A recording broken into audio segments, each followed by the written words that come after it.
The fog was thick that morning in the foothills. A hiker was missing. The trail looked empty, but then one rescue dog froze. Ears low, muscles locked, and without waiting for a command, he took off running. He didn't bark. He didn't look back. And where he led them, through brush, past a ravine, up into the pines, they found a door. And hanging just behind it was something no one on that team will ever forget. Before we get into the full story, tell me in the comments below where in the world you're watching from. And if you love extraordinary animal stories like this one, check out our other channel, where the heroes are cats instead of dogs. Make sure you're subscribed over there too. The link's in the pinned comment. Let's begin. The morning mist clung to the cold pine mountains like a wet blanket, transforming the familiar trailhead into something from a ghost story. Sergeant Tom Braley pulled his department SUV into the gravel parking area. The headlights cutting through, fog so thick he could barely make out the trail markers 20 feet away. His breath formed small clouds as he stepped out, the October air carrying that sharp bite that warned of winter's approach. 23 years of mountain rescues had taught Tom to read the signs. The way fog settled in the valleys, how the wind carried sounds differently in dense air, the particular smell that came before a storm. This morning felt wrong in ways he couldn't articulate, the kind of wrong that made experienced searchers trust their gut over their equipment. The silver Subaru Outback sat alone in the lot, its paint dulled by 3 days of mountain weather. Tom had seen this scenario too many times. A single vehicle, keys locked inside, owner nowhere to be found. But something about this one felt different. Maybe it was the hiking boots lined up neatly on the dashboard, or the half-empty coffee cup still sitting in the cup holder, or the way the car seemed to be waiting for someone who would never return. Leah Moore, 32 years old, freelance photographer, avid hiker. Her sister had called Monday morning when Leah failed to show up for their weekly coffee date, something she'd never missed in 3 years. The story was familiar. Weekend solo hike, planned return Sunday evening, phone going straight to voicemail since Saturday night. She's not the type to just disappear, her sister had insisted over the phone, her voice tight with worry that had been building for days. Leah plans everything down to the minute. She carries backup batteries, emergency shelter, enough food for twice as long as she'll be out. She texts me from every summit, every major landmark. Something's wrong, Sergeant. Something's really wrong. Tom studied the trail map posted on the weathered information board, its plastic covering fogged with condensation. The cold pine loop was 11 miles of moderate terrain, challenging enough to be interesting, easy enough for an experienced hiker to complete in a day. Leah had told friends she wanted to photograph the fall colors from Eagles Peak, the highest point on the trail.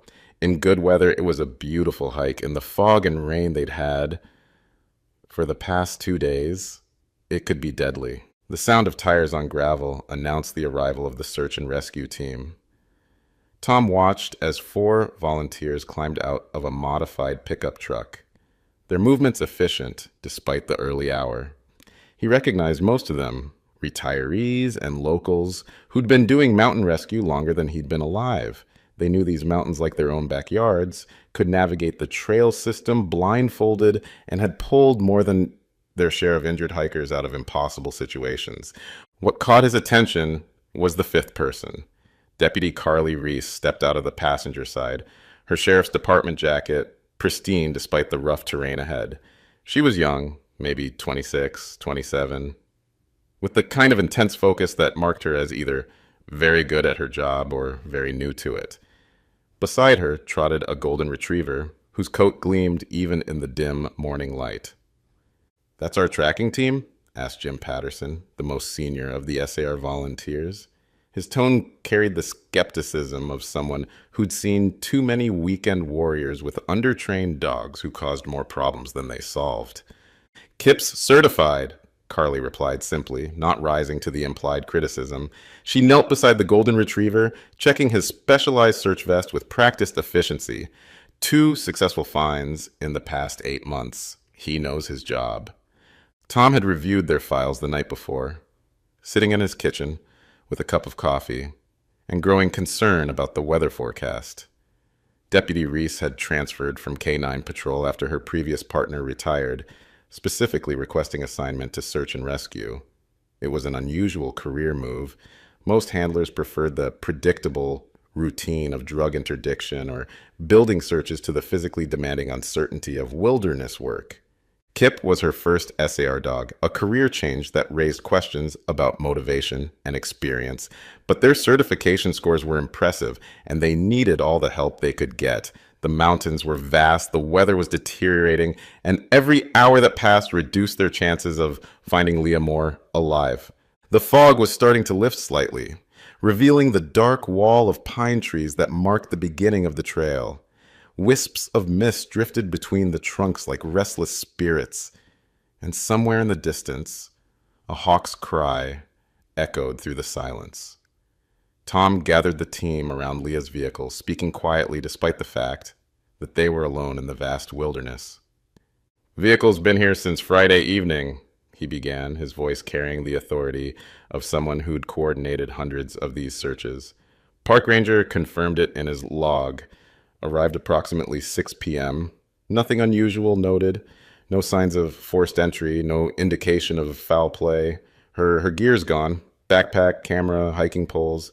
Everything suggests she started the trail as planned. He paused, studying the faces around him. These were people who understood the difference between a simple rescue and something more serious. The statistics weren't encouraging. After 3 days in mountain terrain, especially with the weather they'd been having, the chances of finding someone alive dropped significantly with each passing hour. "We'll start at the trailhead," Tom continued, unfolding a topographical map and spreading it across the hood of his SUV. "Standard search pattern, radio check every 15 minutes. Weather's supposed to clear by noon, but if this fog gets worse, we come back down. Nobody becomes part of the problem." Carly had been listening while she worked with Kip, establishing the scent baseline from Leah's car. The process was methodical, letting the dog investigate the driver's side door handle, the area around the vehicle where Leah would have walked, even a hair tie she'd left on the dashboard. Kip worked with professional focus, his tail wagging slightly as he processed the various scents, sorting through days of accumulated odors to isolate what they needed. "He's got it," Carly announced, straightening up and checking her watch. The process had taken longer than usual, which sometimes indicated a complex scent picture, multiple trails, environmental factors, or contamination from other sources. Tom nodded toward the main trail entrance, a well-maintained dirt path marked with wooden signs and colored blazes. "She would have started there, right?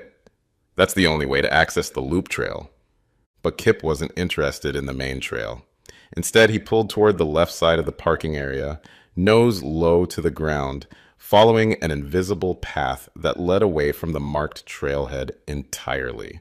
His behavior was confident, purposeful, not the random investigation of a dog following interesting smells, but the focused tracking of prey. "That's not the trail," Jim Patterson observed, his weathered face creasing with confusion. "That's just Forest Service maintenance area. Nothing back there but old logging roads." "He's not following the trail," Carly replied, her voice carrying a confidence that made Tom take notice. "He's following her scent, and she didn't go that way." The realization hit them all at the same time. If Leah Moore hadn't started on the main trail, then everything they assumed about her disappearance was wrong. The carefully planned search grid, the helicopter flyovers, the trail-focused ground teams, all of it had been looking in the wrong direction. Tom made the decision quickly, the kind of judgment call that separated effective commanders from those who got people killed. "We follow the dog." What they found wasn't a trail at all, but rather a faint game path that wound through dense undergrowth parallel to the main hiking route.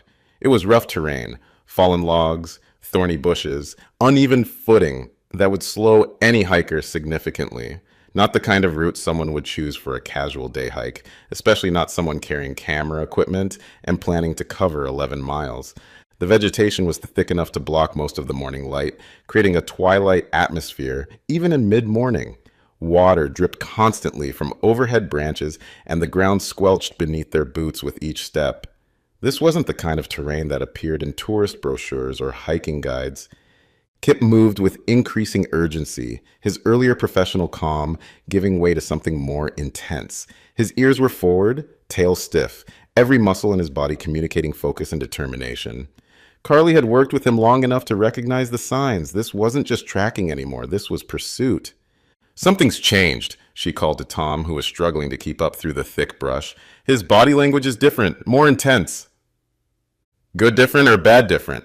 Tom asked, ducking under a low-hanging branch. Urgent different, Carly replied, like he's found something, but it's not what we expected. They emerged onto a narrow ridge that offered the first clear view they'd had all morning. Below them, a steep ravine cut through the forest, its bottom hidden in shadows and mist.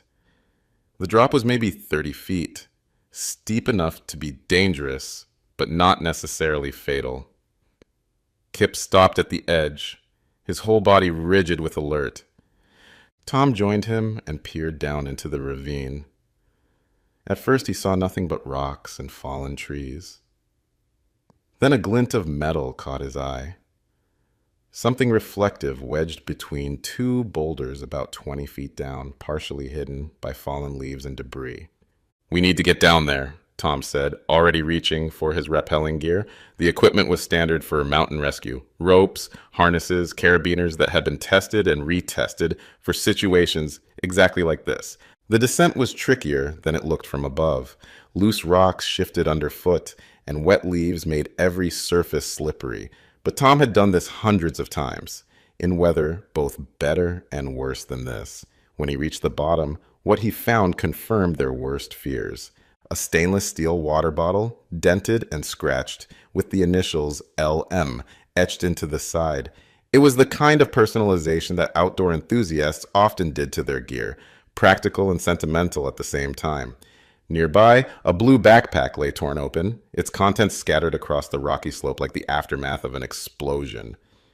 "Found her water bottle," Tom called up to the others, his voice echoing off the rock walls. "And her pack. She definitely came through here." But as he gathered the scattered items, something didn't add up. The backpack had been ripped open along the main zipper, but the damage wasn't consistent with a fall. Someone had gone through it deliberately, taking some things and leaving others. And there was blood on the rocks, dark stains that had dried to a rust color, but not enough for a fatal injury. Tom's radio crackled with Carly's voice. "Kip's alerting again. Strong alert, east of your position." Tom looked up to see the golden retriever straining against his leash, pulling away from the ravine toward denser forest. The dog's behavior had changed again, less methodical tracking, more urgent pursuit. His barks had taken on a different quality, almost frantic. "She was here," Tom radioed back, photographing the scene with his phone for evidence. "But she's not here now. Someone's been through her gear." "Someone took her," Carly replied, understanding immediately. The implications were chilling. This wasn't a simple hiking accident or someone getting lost in the fog. This was something much worse. The trail Kip followed led away from any marked path through terrain that would be impossible to navigate in the dark. Whoever had taken Leah knew these mountains well, well enough to move an injured person through dangerous terrain without leaving an obvious trail. The path wound through dense forest, following natural contours that suggested intimate familiarity with the landscape. They found the first real clue an hour later, when the game path intersected with an old logging road that didn't appear on any current maps. The gravel was overgrown with weeds and small saplings, but fresh tire tracks were clearly visible in the soft mud where water had pooled during recent rains.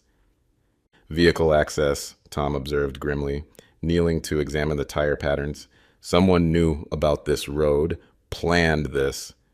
The implications were becoming clearer and more disturbing. This wasn't a crime of opportunity. Someone had deliberately lured or forced Leah away from the main trail to a location where they could access her with a vehicle. The level of planning suggested experience, possibly previous victims. Kip barely paused at the road before plunging into the forest on the other side.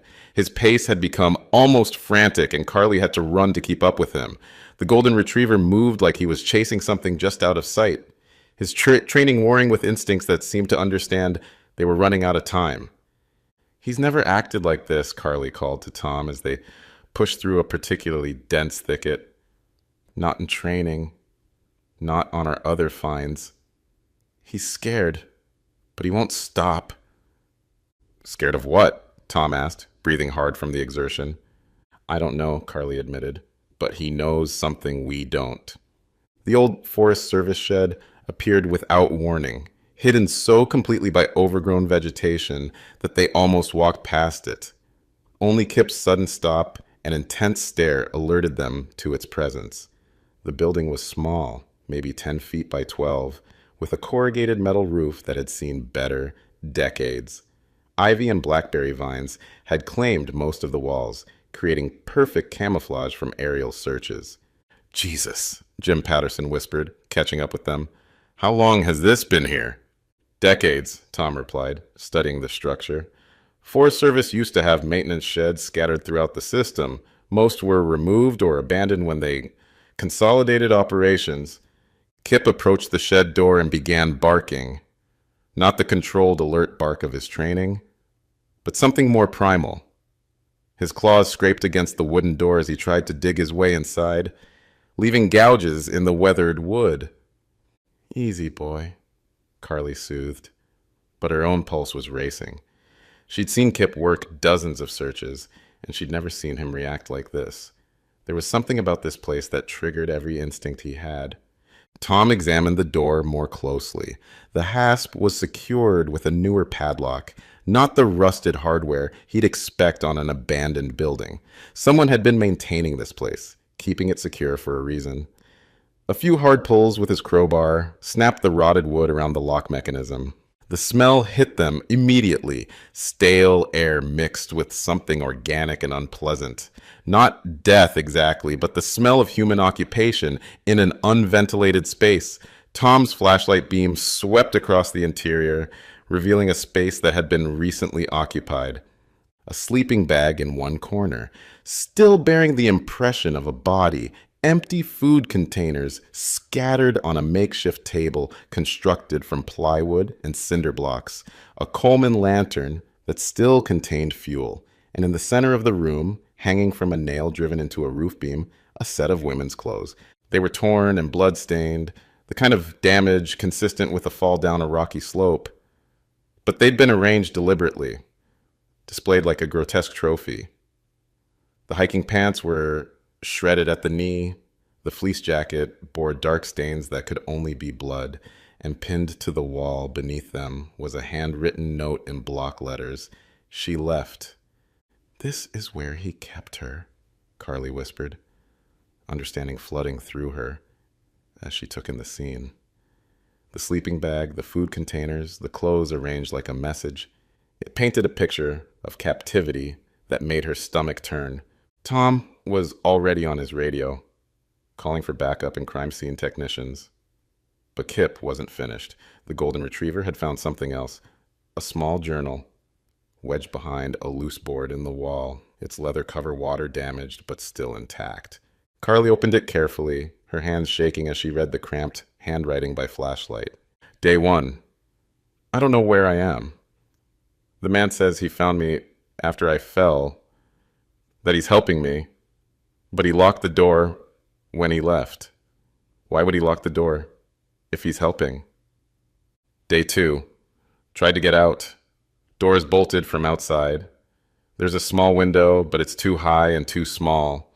I can hear him moving around outside sometimes.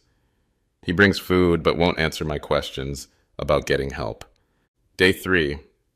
I think I hear scratching in the walls. Mice, maybe, or something bigger. When I scratch back, it stops, then starts again somewhere else. Day 4. The scratching came back. Definitely not mice. Something is trying to get in, or maybe trying to tell me something. I've been scratching back in patterns. Sometimes it responds. Day 5. He moved me again. Different place, higher up. I can see trees through gaps in the walls. The scratching followed me. How is that possible? The entry stopped abruptly after day 6, the final words trailing off mid-sentence. Kip, Carly said suddenly, understanding flooding through her. The scratching she heard, that was you, wasn't it? You found this place days ago, but we weren't here to listen. The golden retriever looked at her with those intelligent eyes, and for a moment she could swear he understood every word. His behavior at the shed suddenly made sense.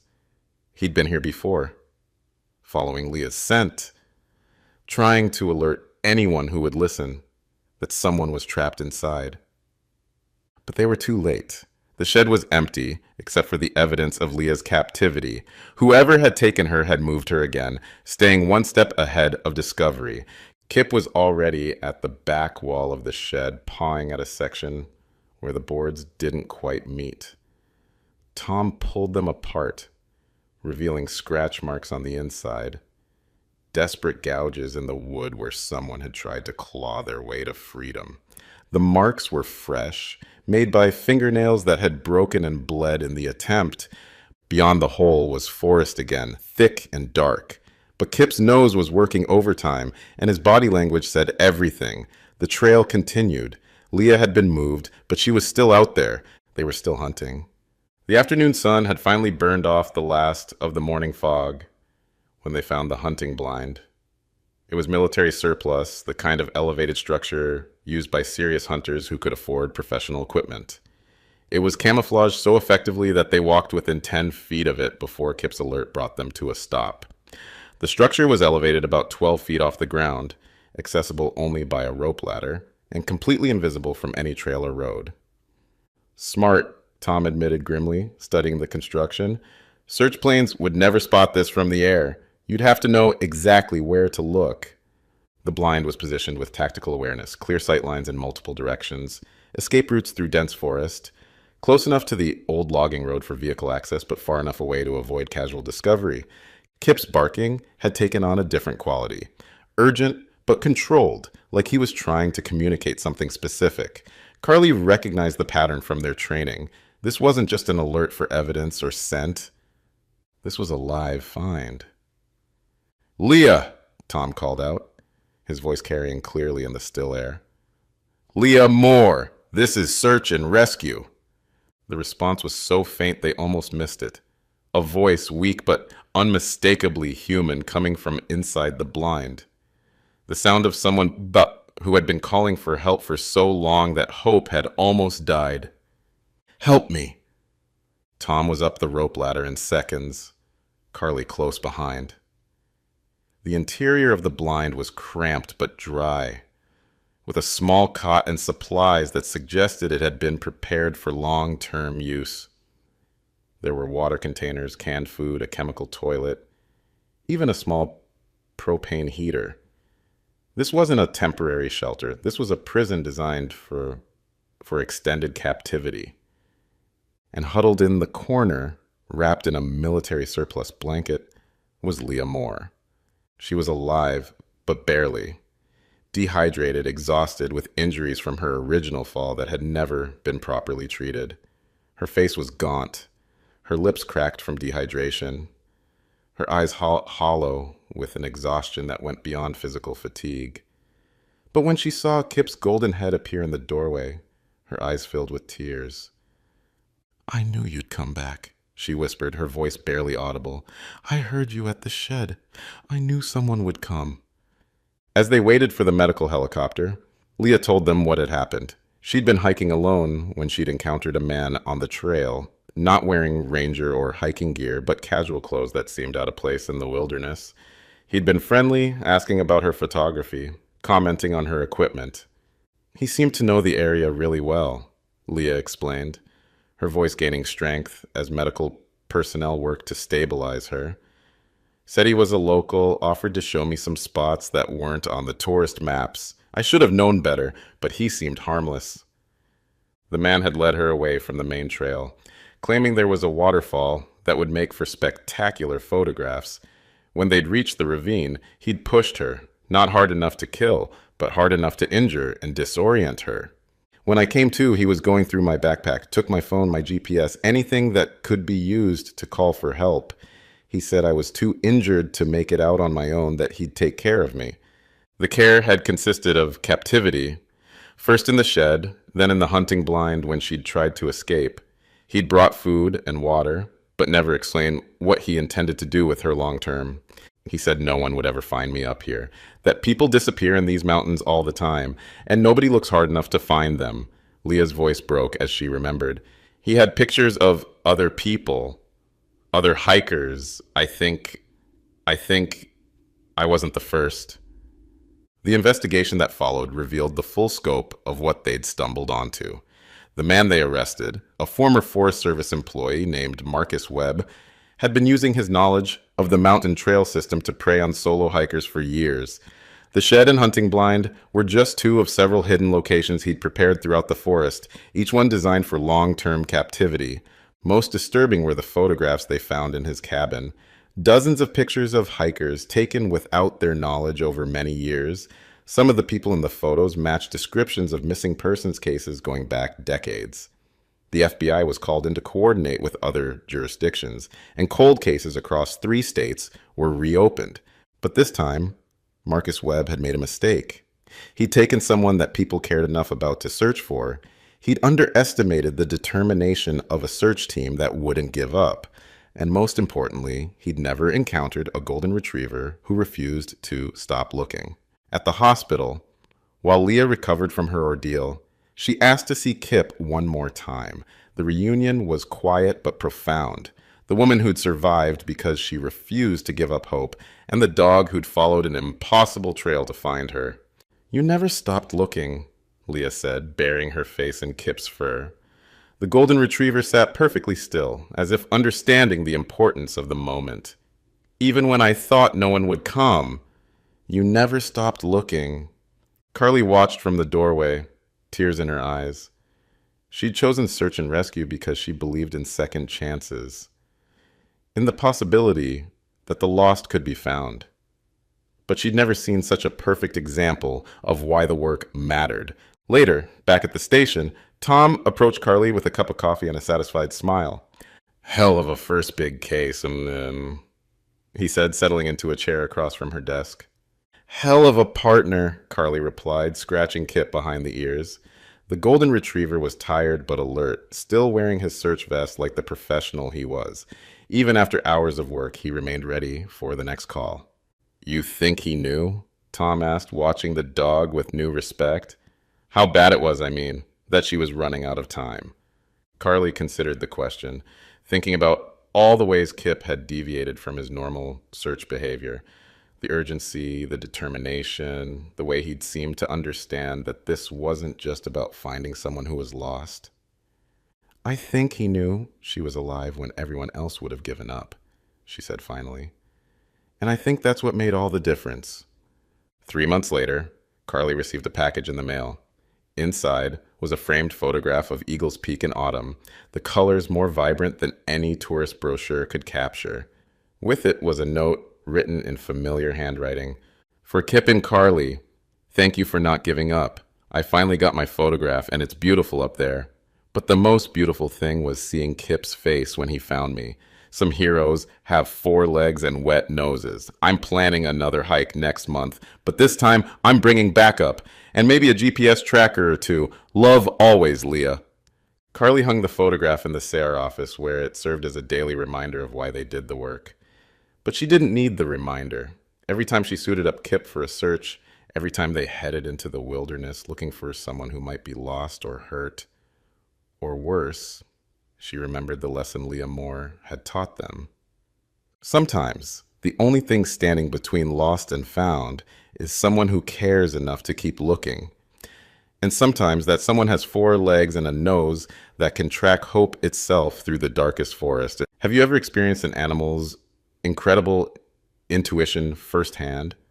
The bond between search and rescue teams and their canine partners goes beyond training. It's built on trust, instinct, and an understanding that transcends human comprehension.